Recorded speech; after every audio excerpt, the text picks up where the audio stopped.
అవకాశం నాకు రావడం సగౌరవంగా ఫీల్ అవుతున్నాను. ఉమెన్ ఎంపవర్మెంట్, అసలు మహిళా సాధికారత అనేది మహిళల యొక్క సమాన హక్కు, నిర్ణయ స్వేచ్ఛ. మహిళా సాధికారత అనేది అందరము ఉపన్యాసంగా మాట్లాడుకోవడం కాకుండా మనం మహిళలకు మన సమాజంలో మన కుటుంబాల్లో చాలా వరకు మహిళలకి సమాన హక్కులు గౌరవము లభిస్తూనే ఉంది. ఇంకా ఎక్కడో కొన్ని ప్రాంతాల్లో తక్కువ శాతం ప్లేసెస్ మాత్రమే ఈ ఈ సమానత్వం కనిపించట్లేదు. అయితే స్త్రీ ఇప్పుడు ప్రపంచంలో అన్ని రంగాలలో ముందుగా నడుస్తుంది, అత్యున్నత స్థానంకి ఎదుగుతుంది. విద్య, వైద్యం, శాస్త్ర సాంకేతిక రంగాలలో తన ప్రతిభను చాటుతుంది. అయితే పూర్వకాలం మన పెద్దలు చెప్పిన ముదితల నేర్వగా రాని విద్య గలది అనే నానుడి 100% నిజం ఇది. అయితే ఉమెన్ ఎంపవర్మెంట్ విషయం పైన మనం అవగాహన కలిగి ఉండడం, ఫస్ట్ కుటుంబంలో కుటుంబం యొక్క సహాయ సహకారాలు ఉమెన్కి ఉండాలి, మహిళకి లభించాలి. మహిళ అంటే కుటుంబానికి గుండె చప్పుడు, ప్రేమకి ప్రతిరూపం, త్యాగానికి చిహ్నం. ఇలాంటి మహిళ ఒక అమ్మగా, చెల్లిగా, తల్లిగా తన రకరకాల క్యారెక్టర్స్ని తనలో ఇన్వాల్వ్ చేసుకుంటూ సహనాన్ని ప్రదర్శిస్తూ సమాజానికి ఎంతో చేకూరుస్తుంది. అయితే కొన్నిసార్లు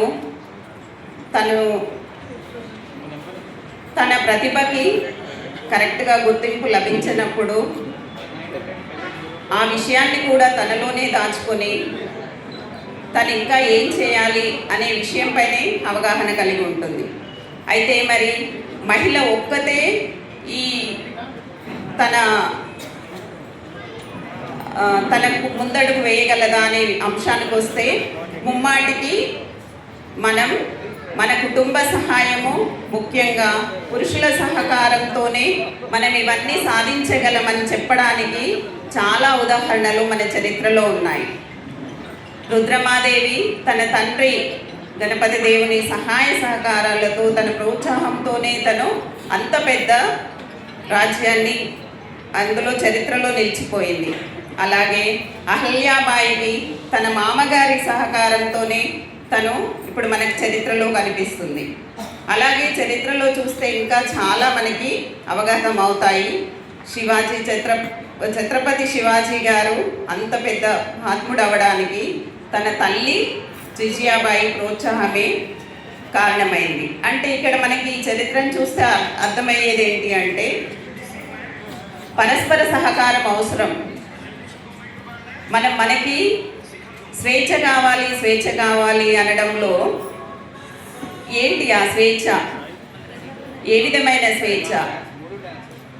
ఆ స్వేచ్ఛ అనేది ఎప్పుడైనా రెండు చేతులు కలిస్తేనే ఒక మంచి విలువ ఉంటుంది.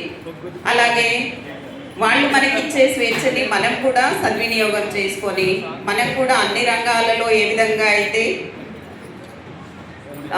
విజయం సాధిస్తున్నామో ఆ విజయానికి ఒక్కొక్కప్పుడు మనలో క్యారెక్టర్ మహిళే శత్రువు అనే కొన్ని సందర్భాలు కూడా మనం చూస్తుంటాము. అయితే మనకి ఇంత పెద్ద శక్తినిచ్చిన దేవుడు మనం చిన్న ఈగోతో అప్పుడప్పుడు మనం ఆ నెగిటివ్స్ని తీసుకురాకుండా మనం ఆ చిన్న లోపాన్ని మనం సరిదిద్దుకొని అందరం ఒకరికి ఒకరం ఫస్ట్ మనం పరస్పర సహకారం అందించుకుంటూ తర్వాత మన కుటుంబ సహకారాన్ని తీసుకొని మరియు మనకు దీనితో పాటు మనకు గవర్నమెంట్ అంటే రాజ్యాంగం కూడా మనకి సమాన హక్కులు కల్పించింది. ఆర్టికల్ 72 అండ్ 74 ప్రకారం మరియు పంచాయతీరాజ్ ఎన్నికలలో కూడా మనకు 73, 74వ సవరణల ప్రకారం పంచాయతీరాజ్ ఎన్నికల్లో కూడా 33% రిజర్వేషన్ను కూడా కల్పించారు. మరి ఈ రిజర్వేషన్ ప్రకారం మనం అన్ని రాజకీయాలలో కూడా ముందంజలో ఉన్నాము. అప్పుడు మనం తీసుకునే నిర్ణయం మరి మనం ఎవరి ఇన్ఫ్లుయెన్స్లకు గురి కాకుండా కరెక్ట్ నిర్ణయాలు తీసుకొని రాజ్య పరిపాలన కూడా కరెక్ట్గా కొనసాగిస్తే ఆ పరిపాలన సమాజానికి, దేశానికి, దేశ అభివృద్ధికి తోడ్పడుతుంది. ఇంకా దీంతో పాటుగా మనకు ప్రభుత్వం అందించే సహాయ సహకారాలు ఏంటి? మహిళా సాధికారత దిశగా చాలా సంస్థలు పనిచేస్తున్నాయి. ఈ సందర్భంగా మీ అందరికీ మహిళా సాధికారత పైన మరియు గ్రామీణ సాధికారత పైన పనిచేసే ఒక గ్రామీణ సంస్థ గురించి మీకు తెలియజేయాలనుకుంటున్నాను. మనకి చాలా దగ్గరలో కూతవేటు దూరంలో ఉన్న స్వామి రామానంద తీర్థ గ్రామీణ సంస్థ వారు చాలా రకాల కోర్సులు, వృత్తి విద్యా కోర్సులను నిర్వహిస్తున్నారు. అందులో భాగంగా మహిళలకి సంబంధించిన మరియు యువకులకు సంబంధించిన వృత్తి విద్యా కోర్సులను అందించడమే కాకుండా వారికి ఉద్యోగ మరియు ఉపాధి అవకాశాలను కూడా అందిస్తున్నారు.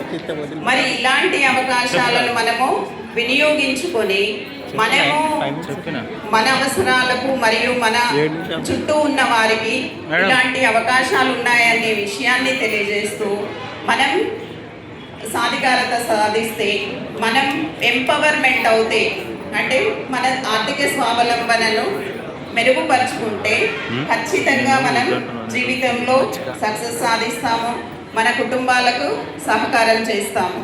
మన గ్రామాలు అభివృద్ధి చెందితే దేశం అభివృద్ధి చెందుతుందనే నానుడి ఇక్కడ 100% మనం సక్సెస్ చేసిన వాళ్ళం అవుతాము.